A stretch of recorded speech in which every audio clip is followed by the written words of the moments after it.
সর্বপ্রথম আমি ধন্যবাদ জানাইতে চাই রেডিয়ান ফার্মা গ্রুপকে, যারা এই টুর্নামেন্টটা স্পন্সর করেছে। ধন্যবাদ জানাতে চাই কর্মীটোলা গলফ ক্লাবকে, যারা এত সুন্দর গলফ কোর্স একটা গলফ কোর্স আমাদের দিয়েছে টুর্নামেন্ট খেলার জন্য। তাদের প্রতি আমাদের কৃতজ্ঞতা, ধন্যবাদ। আসলে এই টুর্নামেন্টের এক্সপিরিয়েন্স হলো, আমি এর আগে অনেক টুর্নামেন্ট খেলেছি, আমার অনেক এক্সপিরিয়েন্স আছে, বাট এই টুর্নামেন্টটা যা খেললাম এত গরম ছিল, বুঝলেন, মানে অনেক গরম ছিল, যে আনবিলিভেবল। মানে আমরা এই গরমের ভিতরে যে আমরা 3 দিন কন্টিনিউস টুর্নামেন্টটা খেলতে পারছি, এই জন্য অনেক আলহামদুলিল্লাহ, আল্লাহর কাছে লাখ লাখ শুক্রিয়া।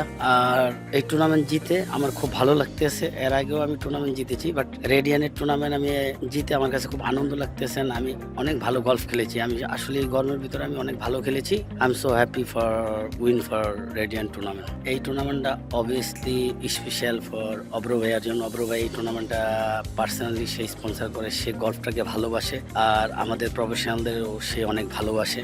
আসলে এটা তার টোটালি, অব্র ভাইয়া নিজে পার্সোনালি টুর্নামেন্টটা করে। আর এটা হলো শুধু টপ 40 টুর্নামেন্ট, যারা অর্ডার অফ মেরিটে বিপিজি এর মানি র্যাঙ্কিংয়ে 40-এ থাকে, তারা শুধু খেলে, শুধু ভালো প্লেয়ারগুলো খেলে। তো এটা একটা স্পেশাল টুর্নামেন্ট বলা যায়।